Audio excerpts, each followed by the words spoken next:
Celebramos hoy, 6 de agosto, la transfiguración del Señor. Es precisamente en la Eucaristía que estamos meditando durante estos días donde somos transformados, donde vemos a Jesús no solamente como verdadero hombre, sino que se nos manifiesta como verdadero Dios, un Dios creador, un Dios que viene a nuestro encuentro, nos santifica y nos transforma cuando comulgamos en sí mismo. Que nuestros cuerpos, mente, corazón y alma sean manifestación del amor gratuito, compasivo y sacrificado. Es decir, que seamos transparencia del amor divino, del amor eterno. Escuchemos el texto del Evangelio propuesto de Marcos, capítulo 9, versículos del 2 al 10. En aquel tiempo Jesús llevó a Pedro, a Santiago y a Juan, subió con ellos solos a una montaña alta y se transfiguró delante de ellos. Sus vestidos se volvieron de un blanco deslumbrador, como no puede dejarlos ningún batanero del mundo. Se les aparecieron Elías y Moisés, conversando con Jesús. Entonces Pedro tomó la palabra y le dijo a Jesús: «Maestro, qué bien se está aquí. Vamos a hacer 3 tiendas, una para ti, otra para Moisés y otra para Elías». Estaban asustados y no sabía lo que decía. Se formó una nube que los cubrió y salió una voz de la nube: «Este es mi Hijo amado, escuchadlo». De pronto, al mirar alrededor, no vieron a nadie más que a Jesús, solo con ellos. Cuando bajaban de la montaña, Jesús les mandó: «No contéis a nadie lo que habéis visto, hasta que el Hijo del Hombre resucite de entre los muertos». Esto se les quedó grabado, y discutían qué querría decir aquello de resucitar de entre los muertos. Dios nuestro, que en la transfiguración gloriosa de tu Hijo unigénito fortaleciste nuestra fe con el testimonio de Moisés y Elías, y nos dejaste entrever la gloria que nos espera como hijos tuyos, concédenos seguir el Evangelio de Cristo para compartir con Él la herencia de tu reino. El cumplimiento de la historia de la salvación hoy se nos revela en este monte llamado de la Transfiguración, donde aparece Moisés, que es signo de la ley antigua, y también Elías, signo de los profetas. Es ahí donde el Padre se manifiesta confirmando que es al Hijo a quien hay que escuchar y seguir. Jesús, por lo tanto, es el origen y el modelo de nuestra fe. Ese siervo sufriente, ese que viene a servir y a dar la vida, ya profetizado por Isaías. Jesús cumple perfectamente en su persona esa obediencia total y sin reservas al Padre. En su humanidad es el nuevo Adán, el nuevo hombre, así como el primer Adán desobedeció, ¿verdad? Este nuevo Adán obedece, y así como por el primer Adán entró el pecado y la desgracia en el mundo, por este nuevo Adán la humanidad es renovada y se nos pone de nuevo otra vez en el inicio del camino de la salvación. A nosotros nos toca ahora recorrer este camino, alcanzando pues en la cruz la plenitud del amor. Por eso estamos llamados también nosotros a dar nuestra vida en servicio y entrega.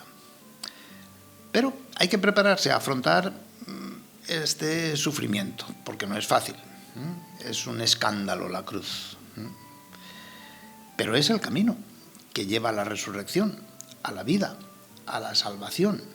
Y entendemos la cruz no como algo que hay que soportar, aguantar y sufrir y resignarse. No, la cruz está en el ser gratuito, en todo lo que cuesta dar sin esperar nada a cambio.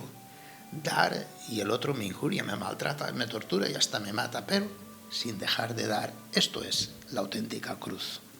Perdonar siempre, soportar, aguantar y sufrir por causa del amor y del Evangelio. Pues solo comprendiendo el amor de Dios podemos dar sentido a nuestra vida, a nuestro sufrimiento también y hasta nuestra propia muerte. Y es que el hombre encuentra su identidad, su verdadero ser, no cuando vive para sí, sino cuando se entrega a Dios y a los demás. Esto es lo que nos enseña Jesús. Jesús, en su cuerpo, nos enseña qué es el hombre. La vida de la Iglesia y del bautizado tiene su fundamento en el anuncio de la muerte de Cristo y la proclamación de la resurrección. Comprendemos el morir de Cristo, un morir al pecado, un morir a lo que no es amor. ¿Y cómo lo hace? Renunciando a sí mismo, negándose a sí mismo, asumiendo una muerte y una muerte de cruz. En consecuencia, nuestra vida consiste en participar de forma eficaz en los sufrimientos del mismo Cristo, para así tener una muerte semejante a la suya, es decir, martirio, por amor a la verdad. Pues si con Él morimos, con Él resucitamos. No se trata de aniquilamiento de nuestra humanidad, ¿no?, sino considerarla en su verdadera identidad y sentido. Somos don, somos entrega. Hemos recibido todo y todo lo entregamos. Y ahí nos encontramos precisamente, no nos aniquilamos, porque nuestra vida es para amar. La vida encuentra su centro, su sentido y su plenitud cuando se entrega, diría San Juan Pablo II, porque se nos invita a imitar a Jesús en este sufrimiento peculiar y a seguir sus huellas. Comprendemos nuestra fe como confianza en Dios, por encima de nosotros mismos, de nuestros bienes y del mundo. Somos capaces de renunciar a todos nuestros bienes de aquí abajo, que todos son pasajeros, limitados, caducos. Somos capaces de dejar de buscarnos a nosotros mismos, en esa autoafirmación soberbia, orgullosa. Somos capaces de tomar la cruz de cada día hasta las máximas pruebas de amor. Solo mirando hoy a Jesús transfigurado, es decir, solo con la fuerza de la resurrección, podemos amar de forma gratuita y sacrificada, con Cristo y como Él. Y es que la resurrección a la nueva vida no se llega de otra forma más que por la pasión y la muerte. No hay Pascua sin cruz. No podemos hacer 3 tiendas o cruzarnos de brazos esperando una gracia barata. Hemos de hacernos cristianos, esto es, discípulos de Jesús, con todas sus condiciones. Jesús, en oración, deja entrever a los discípulos su gloria divina. Y es que solo en la oración se da el conocimiento del verdadero rostro de Jesús. Ese rostro iluminado refleja la presencia y la plenitud de Dios. Los discípulos pueden contemplar esta belleza única, capaz de amarse por sí misma, la única a desear y cultivar, la belleza divina, la belleza eterna. Los discípulos contemplan el gozo de la comunión con el amor de Dios. Pedro no supo distinguir entre lo agradable y lo bueno, entre el éxtasis y la misión redentora de Jesús.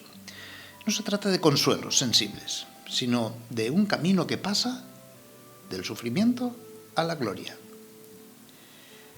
Y es que Pedro tiene la misma experiencia que tuvo el pueblo de Israel en el desierto, donde Dios habitaba en medio de ellos, tienda, habitación, donde Dios circunscribe su presencia. El Padre concede la petición de Pedro, pero en forma de nube, esto es, le expresa que la vida es camino, dejarse guiar por la palabra del Hijo.